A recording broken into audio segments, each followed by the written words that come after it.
Bom dia a todos, estamos entrando ao vivo nessa live. Como estão todos vocês? Olha só, gente, dando os recadinhos aqui. A live ficará gravada nesse perfil e no meu perfil do YouTube, Cris Desenhos e Artes. Para quem não puder assistir nesse momento, assistir no momento em que for mais adequado, né? E se você conhecer alguém que gostaria de saber sobre esse assunto, sobre os transtornos alimentares, compartilhe essa live. Vai ser muito bom, porque hoje nós vamos falar de coisas super interessantes, ok? Meu nome é Cris Fernandes, sou arte terapeuta e trabalho também com integração sensorial. Eu sou professora de desenho e arte terapeuta na escola aqui em Uberlândia chamada Tuniclés, Instituto de Artes e Música Tuniclés. Lá eu trabalho com crianças, jovens e adultos. E também entre as várias extensões que eu fiz na minha carreira, eu também tenho a formação de farmacologia e psicologia da arte. E é interessantíssimo essa área, observando quantas coisas a gente pode auxiliar o ser humano na evolução, né? É muito legal. Gente, os transtornos alimentares, eles são distúrbios psicológicos que afetam a relação da pessoa com o alimento, em relação ao seu corpo físico e também, gente, a imagem corporal, né? E não só a parte física, mas também a parte psicológica e até mesmo a vida social da pessoa, né? Por isso que é importante esse tema, porque o transtorno alimentar, ele não é uma escolha, né? Não é uma escolher ser assim. Ele tem aumentado muito, né, a nível de pesquisas mundiais, não só também em adulto, mas como também em criança. Então está se tornando um assunto assim preocupante, né? Por isso a gente trouxe esse assunto hoje para falar aqui. E para conversar comigo, eu trouxe a Lises. Eu convidei a doutora Lises Vilar. Ela é nutricionista clínica e ela vai entrar aqui. Eu vou convidar ela agora para ela se apresentar para nós. Vou chamar ela aqui.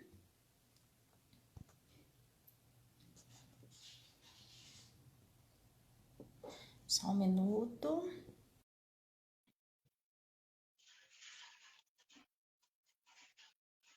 Ela vai aceitar aqui conosco e vai falar um pouquinho da carreira dela, né? A experiência que ela tem.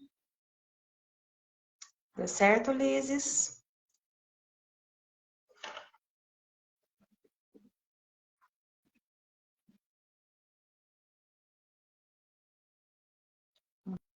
Vamos novamente tentar.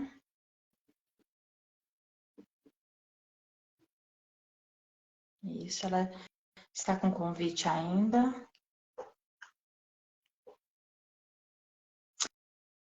Pessoal, enquanto ela está entrando, é bom que eu vou dando os recadinhos aqui. Conexão hoje está pesada para todo mundo. Esse horário, então, né? Caso caia a conexão, aguarde um pouquinho na live, eu volto aqui, tá? E conecta de novo e a gente continua a live no assunto onde nós paramos. Parece que ela está com dificuldade para entrar aqui, deixa eu verificar com ela.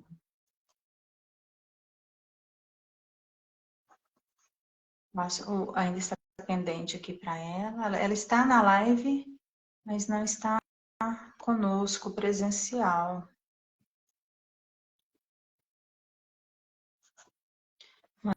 Mandei novamente o convite, Lises.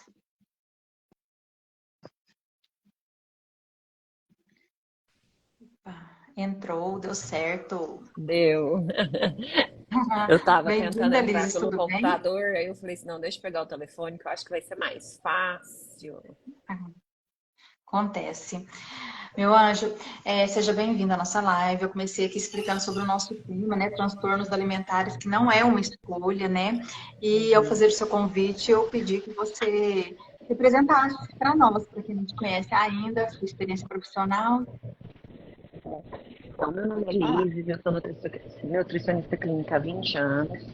Eu trabalho desde bebê até a parte de geriatria e também a parte gestacional. Eu tive uma formação bem eclética, porque o início eu fiz a especialização em nutrição clínica no GANEP, né, na Beneficência Portuguesa. que eu trabalhei também com nutrição enteral, estudei a parte toda de doenças, né, na parte clínica mesmo. Depois eu fiz o mestrado em gastroenterologia pela Faculdade de Medicina da USP, na parte de gastro, então eu trabalhei desde criança também até a parte de geriatria. E depois, como o meu filho mais novo apresentou alergia alimentar e teve anafilaxia com ovo, eu fui trabalhar e estudar mais. Eu fiz um doutorado em alergia alimentar aqui na Universidade Federal de Uberlândia. Fui docente durante 12 anos, então isso também assim fez com que a minha experiência, tanto com a parte de pediatria, quanto com adultos e com idosos, fosse vasta, porque eu trabalhei em várias disciplinas. Então, eu Legal. fiquei muito lisonjeada com o convite, porque eu É, acho que é muito importante a gente abordar toda essa parte de transtornos, porque acomete todos os ciclos, né?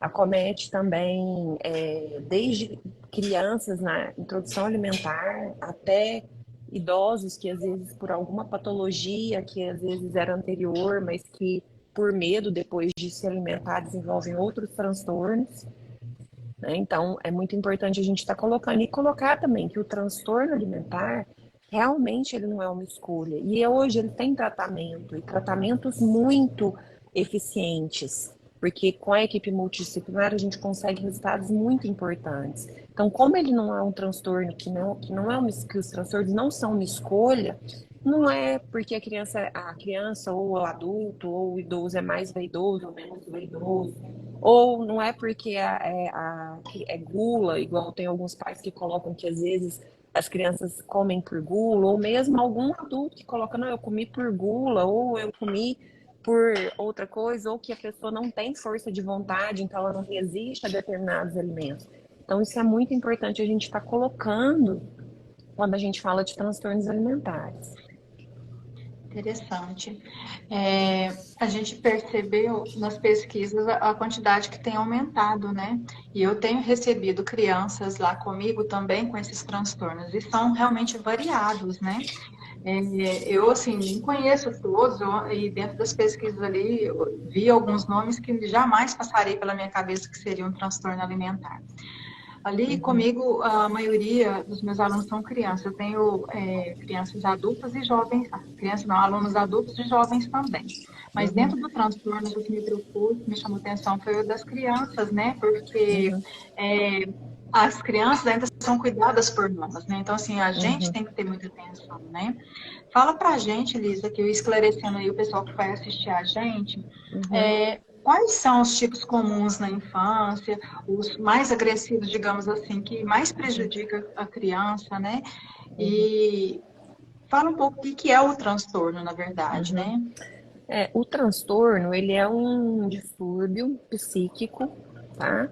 Que é caracterizado por uma alimentação anormal. O que significa essa alimentação anormal? Uma alimentação transtornada, que em alguns momentos ela tem um grande consumo de alimento, em outros momentos tem pouco, ou que ela possa ser seletiva, e que tenha um controle de peso também muito grande associado, e em alguns casos também, que a gente vai estar vendo, tem o distúrbio de imagem, porque em alguns não tem essa característica. Essa questão do distúrbio de imagem é sério, né? É, Sim. E realmente é uma aí, coisa assim que você olha e vê daquele jeito, não tem quem te convença que é diferente, né? sim. E os principais na infância e na adolescência são a anorexia nervosa, bulimia, os transtornos por compulsão alimentar e o TARI, que é o transtorno alimentar restritivo e evitativo, que ainda tem 3 subgrupos dentro dele. E que ele foi principalmente descrito agora, em 2013, a gente fala agora, porque com tanto assim, anorexia, bulimia, e os transtornos de compulsão, eles já vêm sendo descritos na literatura há muitos anos, né? Sim. Desde dos primórdios da anorexia, Uhum. né? E até mesmo os transtornos, às vezes, de compulsão. E ele foi incluído e descrito em 2013 no Diagnostic and Statistical Mental Disorders, sendo caracterizado em três fases, que é a característica por falta de apetite, com ausência de causa orgânica, então não tem uma doença que gere essa falta de apetite, e as propriedades sensoriais, que é o que a gente mais anda percebendo e tendo diagnósticos por causa do espectro autista, dos transtornos de espectro do autismo, do TDAH e das crianças que desenvolvem seletividade, por exemplo, igual quando a gente trabalhou, igual quando eu trabalhei no meu doutorado com crianças que têm o diagnóstico de alergia alimentar desde a infância e às vezes múltiplas, né, desde a introdução alimentar, então essas crianças são fortes candidatas a terem uma seletividade também. Então, e outro fator é o medo das consequências negativas ao se alimentar, porque muitas vezes tem crianças que comem e justamente tem algum tipo de reação ou tem algum desconforto físico que às vezes não consegue estar colocando isso, verbalizando de uma forma que nós possamos estar identificando o que acontece com essa criança. Então, dentro dos TARES, que são os transtornos alimentares restritivos e evitativos, nós temos 3 subgrupos, que são esses caracterizados pelo medo, pela questão das propriedades sensoriais e também caracterizado pela falta de apetite, sem ter uma causa de ausência orgânica. Eu tenho a experiência com a minha sobrinha, ela é autista, né? E tem essa questão da seletividade alimentar. Então, desde pequena, porque assim, o diagnóstico dela é bem recente, mas desde muito pequenininha, a gente percebia que ela rejeitava algumas cores de alimento, ela comia tudo branco, o arroz era branco, se colocasse açafrão no frango não dava para comer, macarrão não podia ter molho vermelho, tudo tinha que ser branco, né? E a gente achava aquilo estranho, porque, poxa, né, a gente insiste para a criança comer, faz mal comer só isso, vamos comer um feijão, se misturasse, então, aí ela tinha uma rejeição tremenda pela, pelo alimento, né? Então, assim, é uma das preocupações dos pais hoje, principalmente das crianças autistas, porque não são só os autistas que têm essa seletividade, né? Mas principalmente porque eles não têm um repertório vasto, né? Assim, cheio de nutrientes. Então, a questão da saúde, né? A preocupação deles, né? É um desafio constante fazer uma criança, às vezes, mudar a alimentação ou inserir novos alimentos que vai trazer as proteínas, as vitaminas, os sais minerais, né? Para aquela criança crescer com uma saúde boa, né? Então, com essa seletividade alimentar, Liz, igual você falou da questão do TAR, né? Como que, como que pode como pode lidar, igual a minha irmã tinha muita dificuldade de lidar com isso, porque como ela não sabia, ela ficava insistindo. Mas como que pode lidar para que aquela criança não entre em crise de ansiedade, por exemplo, se você ficar sob pressão? Come, come, come, come, então não vai comer mais não. Então, o Né? ideal, assim, a gente tem visto realmente um aumento no diagnóstico das crianças autistas ou crianças com TDAH, ou mesmo essas crianças que às vezes por algum motivo a introdução alimentar não foi feita de forma adequada e elas desenvolveram também uma seletividade, tá? A gente percebe que quando às vezes os pais identificam e vale lembrar que o espectro autista tem uma ampla variação, tem crianças que não conseguem verbalizar, tem crianças que já são extremamente inteligentes, mas que tem essa questão alimentar muito presente. Por exemplo, eu atendi uma criança com 5 anos que ela só consumia alimentos, ela só bebia água e tomava leite. Todas as vezes que tentava se introduzir qualquer tipo de alimento, ela apresentava vômito. E aí você perguntava para ela se ela sentia fome. Ela falava que a barriga doía a maior parte do tempo. Essa criança era cuidada pela avó, que cuidava de um outro idoso. Então, muitas vezes, a gente tem que ver o contexto familiar. E aí, mesmo a gente tentando colocar outras coisas nessa mamadeira, nós percebemos que a criança não tinha uma aceitação por causa da modificação do sabor que ela conhecia. Então, a gastropediatra fez a sugestão de colocar uma gastrostomia para a criança desenvolver e crescer de acordo com o que era necessário, porque mesmo fazendo as terapias ocupacionais, fazendo tudo que a mãe poderia proporcionar, essa criança não apresentava essa questão de melhora, de aceitar outros sabores ou outras consistências. E aí, depois que colocou a gastrostomia, essa criança cresceu, desenvolveu, porque ela estava tendo uma deficiência, né? Então, às vezes, a gente tem que ter essa equipe para que essas condutas sejam feitas de forma acertativa diante de tanta dificuldade. Por exemplo, quando a gente trabalha com TO, com terapias ocupacionais associadas com a parte nutricional, a gente percebe que a criança vai desenvolvendo, ela vai topando outras consistências, ela vai topando experimentar, porque antes mesmo do engolir, os pais têm que pensar que a criança tem que colocar na boca e mastigar. Se ela já consegue fazer esse processo, isso já é um primeiro passo.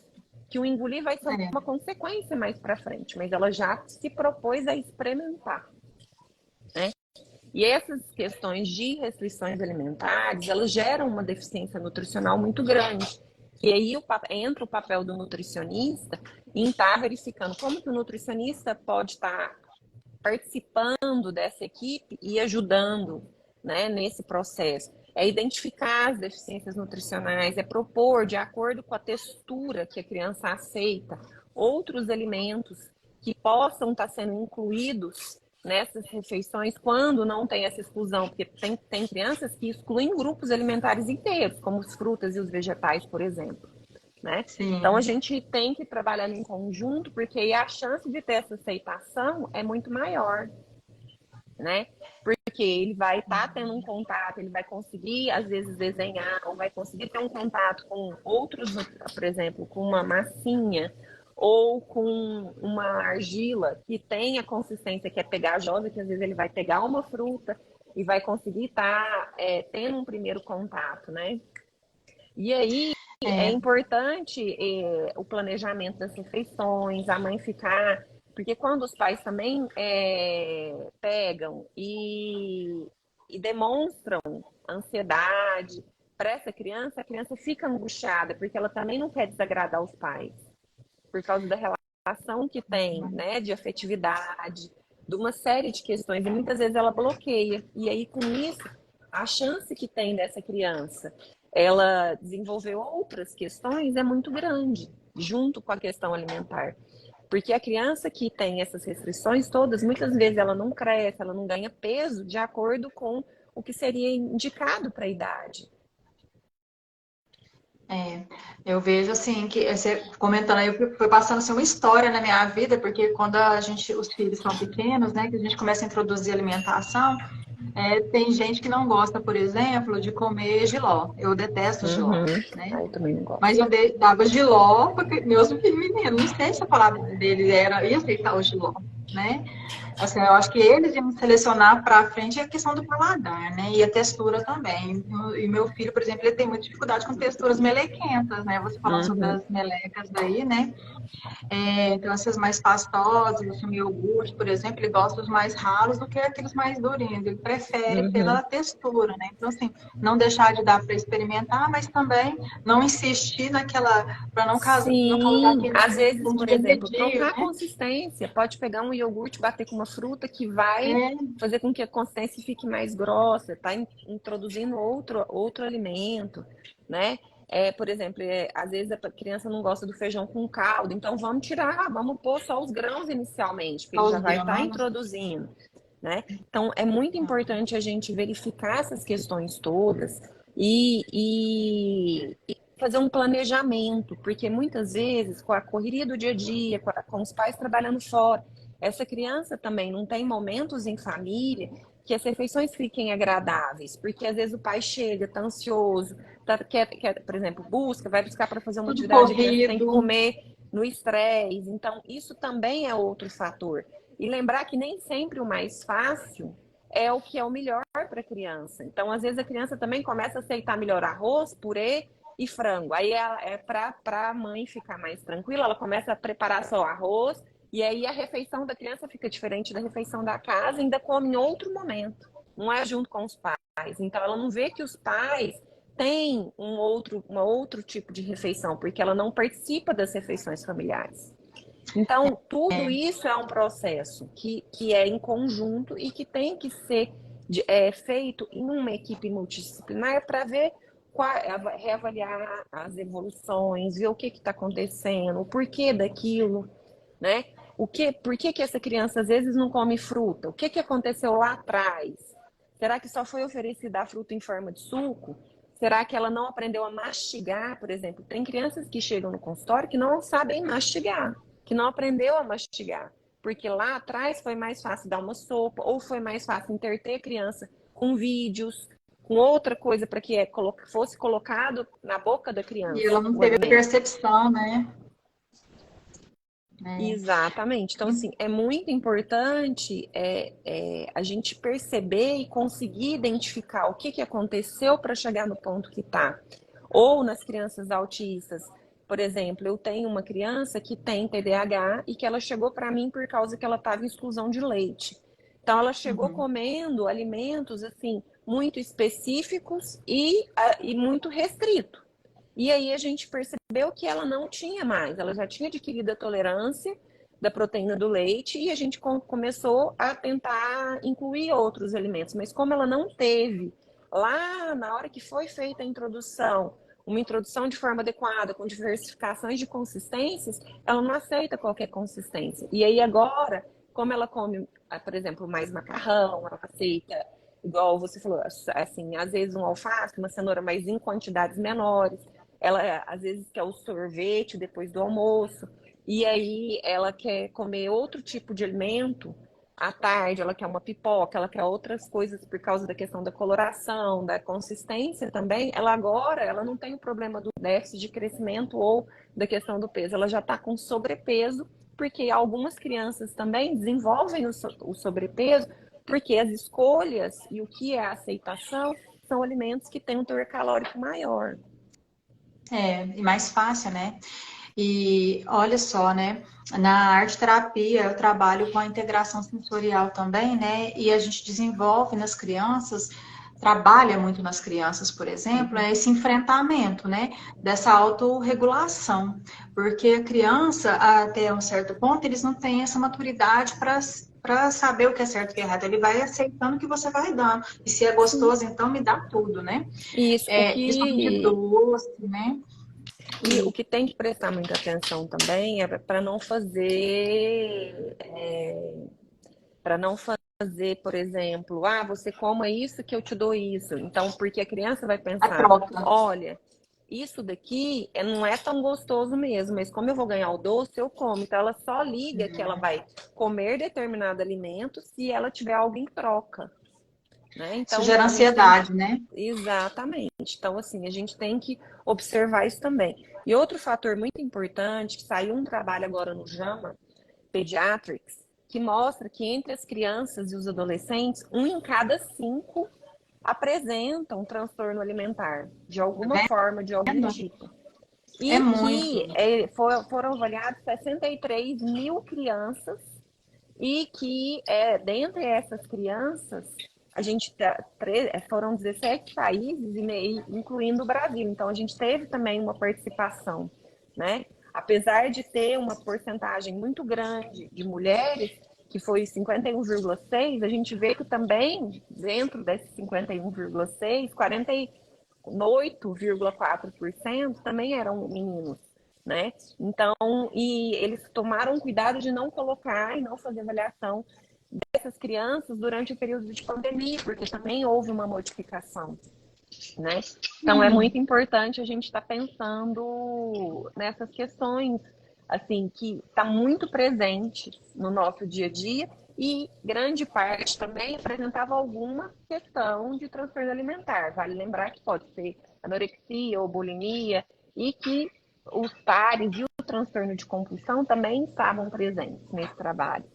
Então, que a gente tem que observar isso de uma forma com muito cuidado, como que vai ser abordado, porque dependendo da forma que for abordado, você ainda pode piorar a situação da criança. E a importância de É. ter o apoio O que eu familiar, perce... de ter um apoio da equipe multidisciplinar. o que eu percebo ali dentro da sala, né, de aula, de atendimento, é isso, sabe? Assim, o que mais precisa trabalhar nas crianças? Primeiro, o fator da ansiedade, a pressão, o estresse, né? Porque Uhum. esses são o que vai desencadear todo aquele processo que ele está do transtorno, seja o transtorno qual Uhum, for, né? Então, o que a uhum, gente faz ali? A gente desenvolve algumas habilidades de enfrentamento, seja através do desenho, da pintura, que a criança vai fazer, vai explorar, né, o corpo, se uhum, conhecer, né, de uma maneira saudável através do desenho, como que eu sou? Teve situação que eu pedi para a criança, assim, como você é? Ela me desenhou ela barriguda, uma criança super fina, super magra, uhum. sabe? Ó, Assim, nada de anormal. Ela desenhou barriguda. Ela falou, como você quer ser? Porque assim, eu fiz perguntas separadas antes dela desenhar. E ela uhum. colocou ela reta. Então, assim, qual que é a distorção da imagem, né? Quando você foi falar sobre distorção da imagem, eu pensei logo nessa criança que eu dou aula lá. E a arte, ela Não, ajuda isso, e as ela crianças no, reconectar a verdade, sim, né? Dentro e dela e as crianças no aceitar. cons- sim, e as crianças no consultório, elas demonstram muito isso, que eu peço para desenhar. Como você se vê, eu peço, pego revista e mostro. Às vezes a gente faz técnica de mastigação para ver como que tá. Tampa o olho para verificar se elas conseguem ver o que, que elas estão mastigando, qual que é o alimento, para elas verem a questão de sabor, sabe, Cris? É muito importante. E Na jogos que integração. possam identificar os bloqueios, as cores, os sabores, para elas promoverem o próprio conhecimento, né, quanto à composição do alimento, para ver essa questão das escolhas, os pais fazerem elas participarem do processo de escolha, do cardápio, de como que acontece, porque às vezes você vai colocar o que você tem, Marpa, igual você falou, questão do jiló. Eu lembrei da minha filha, a minha filha ama quiabo, ama. E eu não comia quiabo. Eu comecei a comprar, a gente começou a diversificar a forma de preparo e todo mundo come quiabo hoje. Então, é realmente diversificar, né? Porque às vezes você não gosta do alimento naquele estado, né? Daquela preparação, mas Sim, às vezes ele é saboroso para você em outro tipo de preparação, né? E a integração sim. sensorial eu trabalho muito isso. Apesar de eu trabalhar desenho e pintura, as pessoas falam, mas como você vai falar integração sensorial de alimento com pintura, né?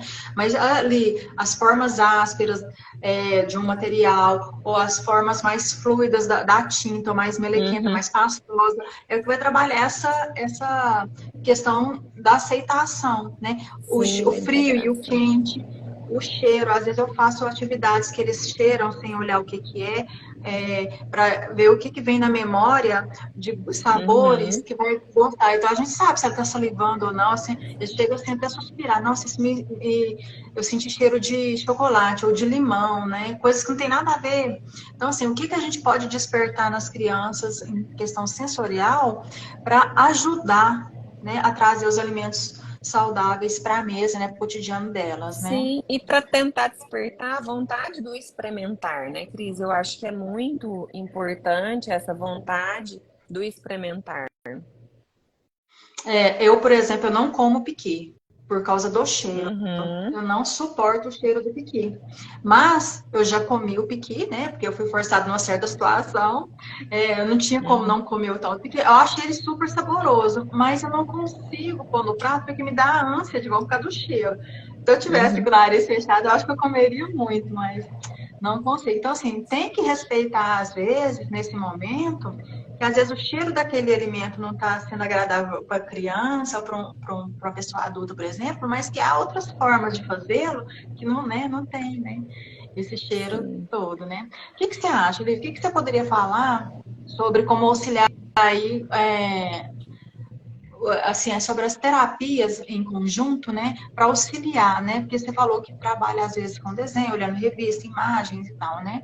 Para auxiliar Não, as a TOs, forma de de. forma em geral, que trabalham toda essa parte de estar trabalhando com a criança a questão das texturas, dos sabores, das frutas, igual a arte terapia, do desenho, da pintura. Tem crianças que às vezes quando também vão para a horta, vão plantar, o contato com a natureza, o experimentar outras, por exemplo, tem crianças que sentam na grama e levantam as mãozinhas assim, ó, e não encosta mais, né? Então, assim, o contato com a natureza, o ir brincar, a areia, tudo isso são sinais que os pais podem ir observando desde pequenininho, que a criança está te dando um sinal que essa questão da textura, da consistência, tem alguma questão que a criança precisa ser mais exposta. Né? E outra coisa que a gente às vezes precisa observar são sinais de alerta, né, Cris? que esses sinais de Isso. alerta é o que vão fazer com que a gente busque ajuda, né? Então, o sinal de alerta é que a restrição de determinados nutrientes são essenciais para que por exemplo, a criança começa a não aceitar fruta, ou não aceitar verdura, em geral, não é não deixar de comer um ou outro, ou não gosta de banana, não gosta daquilo, mas que começa a restringir de forma geral, ou come só uma cor, ou só uma textura, né? Isso são coisas, assim, fatores, né, que vão gerar deficiências importantes. E outra coisa, a criança após 18 meses, ela realmente tem uma redução da necessidade calórica. Então, ela vai reduzir o volume de alimento que ela vai ingerir. E aí, às vezes, isso vai gerar uma certa preocupação para os pais, né? Mas que É, não precisa ser. Isso a gente está falando em termos dos transtornos alimentares restritivos e evitativos que a gente que tem essas percepções, né? Que a questão de observar o ritmo da criança, ter esses momentos em família, verificar os grupos que estão sendo excluídos, né? Verificar se está tendo déficits importantes, que estão tendo a redução do peso, a criança não está ganhando peso de forma adequada, ou até mesmo crescimento. Que a criança, após os 18 meses, ela pode ter essa recusa mesmo, que é o normal, né? Verificar as frustrações diante do prato de comida, né? Isso é outra questão que a gente tem que ver, ou mesmo em socializar. Quando está socializando, que tem comida envolvida, como que essa criança vai socializar? Porque a gente não pode pensar nos transtornos alimentares só nessa parte alimentar, a gente tem que pensar no desenvolvimento psicossocial dessa criança. Ela vai conviver com outras crianças que estão comendo alimentos diferentes. Como que vai ser ela ir para uma festa e ela não comer nada do que está sendo oferecido? Ela não isso é gostar de sério. nada, né? Então ela Isso não é consegue sério. ter momentos agradáveis de compartilhar essa questão alimentar. E é uma coisa que é cultural. Em todos os países que você chegar, a pessoa vai te chamar para jantar na casa dela, ou mesmo você, por exemplo, você vai na casa da sua mãe. E se essa criança não comeu o que for ser preparado, ou na casa de um amigo. Então, como que funciona essa socialização? Como que funciona a imagem que a criança vai ter dela mesma? Nossa, eu não consigo sair, eu não consigo passear. Como que é a sensação da mãe que vai levar essa criança? Né? Como que vai funcionar isso? Eu conheço famílias que levam o lanchinho para a festa, né? Leva a marmitinha, porque ali a Isso. criança não vai comer isso, não vai comer aquilo, não vai comer aquilo outro. Aí já. Então, assim, fica refém disso, né? A Sim, criança, o dia que não tiver a mãe para preparar isso, às vezes sai da escola, vai direto para uma festinha, por exemplo, a mãe não está. Então, aí ela fica isolada nesse sentido, né? Poxa, não tem nada para mim, minha mãe não, né? Não trouxe meu lanche. Então, ela fica meio que refém dessa situação, né? sim. Então, assim, e E dentro dos outros transtornos, que é importante a gente verificar os sinais de alerta, são a perda de peso rápida, a questão dos grupos alimentares, de estar excluindo algum grupo que tem, às vezes, um teor calórico maior, não querer fazer refeições em família, pegar o prato e levar para outro local, né? Não querer socializar, não começar a não sair, porque às vezes não vai ter o que ela acha que ela poderia estar comendo. Então, por exemplo, eu tive uma paciente que a gente teve que conversar muito sobre isso. Ela não queria ir no cinema com os amigos porque ela achava que pipoca engordava, né? A questão das modificações da imagem corpórea ao longo dos anos, porque é muito diferente seu corpo com 15 anos, seu corpo com 25, com 35, com 40 anos, né? As questões das modificações do nosso corpo mesmo. E da adolescência para a juventude, a gente tem uma modificação corpórea muito grande entre os meninos e as meninas, né? Então, isso também é um outro ponto que tem que chamar a atenção dos pais, porque são momentos, ou bullying, por exemplo, eu tive pacientes que desenvolveram questões de distorção de imagem muito sérias e distorção com a questão alimentar, de ter momentos que comiam muito pouco ou que não comiam determinados alimentos, porque sofreram bullying na escola e desenvolveram anorexia. Eu tive uma outra que teve bulimia, eu tive uma grávida que tinha transtornos seríssimos e que ela nos momentos que às vezes ela achava que comia mais do que ela deveria comer, ela ia para o banheiro vomitar. Pois é, olha só, você falando disso aí, foi muito bom você tocar nesse assunto, porque os transtornos, né, a gente sabe que a maioria deles ele é iniciado normalmente, né, por gatilhos. né? E Uhum. muitos desses gatilhos, primeiro, a gente nem tem essa noção do quanto a gente pode prejudicar nossos filhos com algumas coisas que a gente vai inserindo como rotina deles, né? Uhum. Tem uma aluna que a menina, ela tem 10 anos, a família dela encheu o quadro dela de atividades e entre umas atividades era aos sábados ela tinha um personal para ela fazer exercício físico, porque a natação, o vôlei, o tênis, toda aquela programação que ela fazia durante a semana não era o suficiente para manter o corpo saudável, menina de 10 anos. Então, assim, ela não come chiclete, não come bala, porque assim, eu como professora vou oferecer algumas coisas de lembrancinha, que às vezes vai uma balinha, às vezes vai um pirulito, alguma coisinha, aqueles mimos que o professor dá de vez em quando. E ela não aceitava, ela não podia comer aquilo. Né? Os pais não autorizavam. E só que nisso ela já havia me contado várias vezes as crises de ansiedade que tinha tido na escola. Né? Vai chegar na hora da merenda, ela entrava em crise de pânico, porque ela não ia comer, porque se ela Sim. comesse algo a mais que alguém oferecesse para ela, ia dar problema. Então, Liz, assim, quando é que os pais, por exemplo, você vai saber me falar mais sobre isso, Uhum. deve procurar um profissional, por exemplo, de nutrição como você, né? Ou um Uhum. médico, um psicólogo, alguém para. Quando é que os pais têm que perceber que o que a criança está sofrendo ali é um bullying na escola, às vezes é um gatilho que foi gerado na própria casa, né? Quando é que Sim, deve procurar?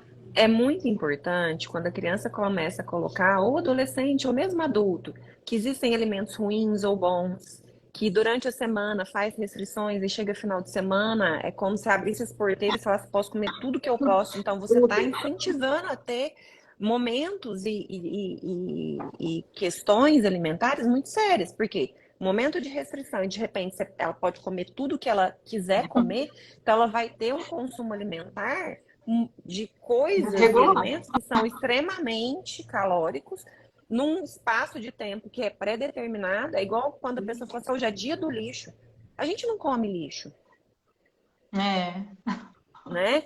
Então, assim, a gente tem que pensar que pode ter uma refeição que seria um luxo, comer, por exemplo, um sorvete, fazer um momento agradável, ou comer um doce, ou mesmo, por exemplo, tem crianças que chegam e falam assim, Tia Liz, eu gostaria de comer um sanduíche. E é tudo bem, pode fazer um sanduíche que é em casa, né?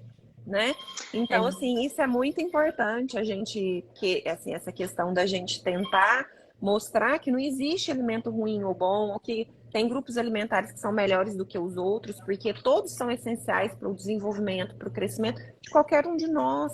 Então, assim, você vai sair para ir para casa de uma pessoa, você não vai falar assim, ah, o que você vai servir? Você vai comer o que tem, pode ser um momento agradável. E tudo bem, tem que ter equilíbrio. Numa dieta equilibrada, numa alimentação equilibrada, cabe tudo, desde que tenha uma inclusão. Entender que é incluir, não é restringir, né? é, E que o principal questão que os pais têm que perceber é quando a própria criança começa a dar os sinais, sabe? As crianças começam a dar sinais, são importantíssimos para a gente ter percepção. Elas começam a elas não querer servir o prato, pede para o pai servir o prato. Às vezes acontece. os comentários que a gente faz, nossa, mas não está comendo verdura. Às vezes fazer comentários positivos, nossa, você já colocou uma folha de alface, isso já é um começo. Ah, você experimentou hoje uma cenoura. Ah, hoje a gente fez uma verdura diferente. O que você acha de experimentar? Né? Então, eu acho que são questões que a gente tem que procurar observar. Quando vai comprar uma roupa, e às vezes a numeração da criança, por ela ser maior, grande também, e ela tem 12 anos, ela compra um 16, e aí o pai fala assim, nossa, eu já estou usando 16. Então, assim, isso tudo, e até mesmo nós mulheres, a padronização de roupa hoje em dia, cada É, lugar que você vai tem uma padronização diferente. Então, você usa às vezes uma roupa M, que você chega num lugar e a roupa tá G. Eu vou dar uma andada aqui rapidinho, só para mim ir pro quarto, porque os meninos chegaram. E aí eu tô aqui na sala, eles vão tá almoçando. Aí é muito importante a gente perceber essas modificações do corpo no ciclo de vida. Às vezes também os idosos chegam colocando que a gente, por exemplo, que estão perdendo massa muscular ou que estão muito magros, ou deixam de comer algum grupo alimentar porque a digestão não está boa. por exemplo, idosos que chegam e que têm dificuldade de ter um consumo proteico bom, porque às vezes gostam mais de quitanda, né? Então, tudo isso pode gerar uma distorção e também uma deficiência. Por exemplo, eu tenho uma paciente que ela chegou para mim que ela tinha descargas diarreicas e o médico achou que era Hum, lactose. E a gente percebeu que hum, não era da lactose, ela tinha uma desabsorção instalada por causa dos quadros recorrentes de diarreia, que ela não conseguiria absorver gordura de forma adequada. Então, todas as vezes que ela comia um risoto, que ela comia algum prato que tinha uma quantidade de gordura maior, ela tinha essas muita descargas diarreia. diarreicas. Então, a gente melhorou a alimentação, ela começou. Só que agora, por exemplo, ela viaja e mesmo ela estando super bem, tudo assim, alimentação normal, tudo tranquilo, ela tem medo de comer as coisas porque ela tem medo de ter as descargas diarreicas durante o período da viagem, ou em passeios, ou em alguma coisa. Ela não come. Ela come no café da manhã, às vezes uma fruta, alguma coisa que ela acha que tá ok, escolhe alguma coisa assim para beliscar no meio do dia e depois ela só janta alguma coisa muito assim que ela tem certeza absoluta que não vai acontecer nada. Olha só, né? A gente não tem essa noção mesmo, né, da amplitude que traz, né, os impactos, né, desses transtornos na vida da gente, né? Assim, uma simples viagem, né, que causa toda essa ansiedade nela e a própria ansiedade também, né, a retenção de líquido, tudo vai fazer, né, ocasionar também essas descargas e às vezes isso pode ser esse start, né, que eu comentei ali atrás e ela Uhum. fica com cada vez mais medo de ter bons momentos de viagem, de trabalho e tal, por conta do transtorno, né?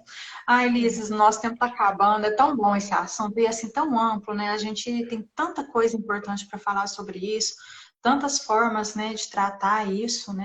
Indo Sim. na nutricionista vai ajudar, o psicólogo vai ajudar, né? As questões da arte terapia vai colaborar bastante, né? Mas tudo que é integrado, né? Tudo um conversando com o outro, né? Sim. Porque E, a e, e necessidade trocando disso. as percepções, porque essa troca de percepções, ela é fundamental para que que a criança e o adolescente, ou o adulto, ou o idoso, consiga ver a melhora, a progressão e ficar bem. E lembrar que os transtornos alimentares têm tratamento. Não são, né? Não fica para sempre, né? Só se a gente não observar mesmo, né? Mas Uhum. é isso mesmo. Assim, eu quero te agradecer muito por ter tirado esse tempinho da hora do almoço. Sei que é muito corrido para você, né? No consultório e tudo, para estar aqui com a gente.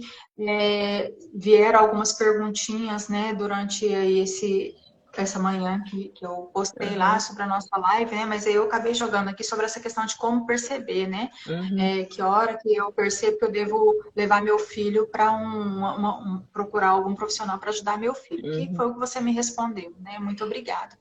E agradecer mesmo, né, a sua disponibilidade de falar tanta coisa importante aqui para a gente, tanta dica legal. Vou finalizar a live, mas antes eu queria assim, te pedir, né, se você tem algum tipo de alerta para fazer aos pais ou às famílias, aos adultos mesmo que têm esses Uhum. transtornos, né, para que eles possam refletir, né, e melhorar. Eu acho que o mais importante de todos é perceber se tem alguma alteração, por exemplo, no peso ou de distorção de imagem, que às vezes a pessoa chega e fala assim, nossa, eu preciso emagrecer 3 quilos perto de uma criança e a pessoa já é magra, né? Ou eu tô gorda e a pessoa é magra perto de uma criança que está em fase de desenvolvimento, né? Ou fazer comentários para uma criança que está num processo de perda de peso, ou uma criança que tem essas questões de seletividade, né? Que às vezes são questões que fogem da questão da escolha dela. Né? Que ela não é porque ela não quer comer um brócolis, é porque ela come e ela tem uma percepção corpórea daquilo que gera uma sensação de desconforto, né? Uhum. Então, e quando a criança começar a fazer e você perceber que ela está fazendo várias exclusões de grupos específicos, ou de frutas, ou de verduras, tá na hora de procurar ajuda, porque isso faz com que você pegue no começo. Então, a chance da criança aceitar, experimentar, da criança aceitar, incluir, fazer refeições em família, porque isso faz com que a gente consiga perceber os nossos filhos. né? Ou no caso de idosos, tem momentos que você tem de estar dividindo as refeições com esses idosos, né? Porque a gente consegue ter a percepção de um pai ou de uma mãe que teve uma perda de massa magra, por que que está tendo essa perda, né? Porque eles vão começando a ter uma redução do consumo proteico em alguns É. momentos, né? Importantíssimo isso, né? Eu vou agradecer só algumas pessoas aqui, não vou agradecer a todos porque foi passando os nomes, aí eu não consegui memorizar todos, mas aqui Elaine, a Cláudia, a Juliana, o César, Compasso Jurídico. Gente, obrigada por ter participado. A Isis, Elaine, sua mamãe. Uhum, uhum, Obrigada por ter participado, né? Por ter tirado esse tempinho, gente. A live vai ficar gravada aqui no perfil da Lises. Para quem não pôde assistir, ver, né? Com calma, assistir com calma. Se tiver dúvida, continuar mandando pelo direct, né? A gente vai respondendo à medida que vai podendo aqui, né? A gente vai fazendo. E claro, sempre com dúvida, a gente procurar um profissional, né? A Lises tem o consultório dela, né, Lises? Há sim. muito tempo ali. E está aí à disposição da gente. E E lembrar enquanto arte também, terapeuta né, também. Cris, que é muito importante que às vezes a criança tem uma primeira recusa ou o adolescente, mas que só depois de 10 tentativas, de formas de preparo diferente, é que realmente a gente pode estar falando que essa criança não gosta ou adolescente desse alimento. Não ficar bitolada também. Não comeu arroz hoje. Ai, meu Deus, nunca mais vai comer arroz, né? Não é assim, né? Sim. A gente tem que fazer E as ver nossas. E ver que mesmo a gente tem uma oscilação, né? Tem dia que a gente está com mais vontade, menos vontade, às vezes a criança está doente, está com o paladar alterado. Então, às vezes está num processo de instalação de alguma infecção, mas ainda não tem nenhum sintoma. Então, a gente tem que tomar muito cuidado com isso.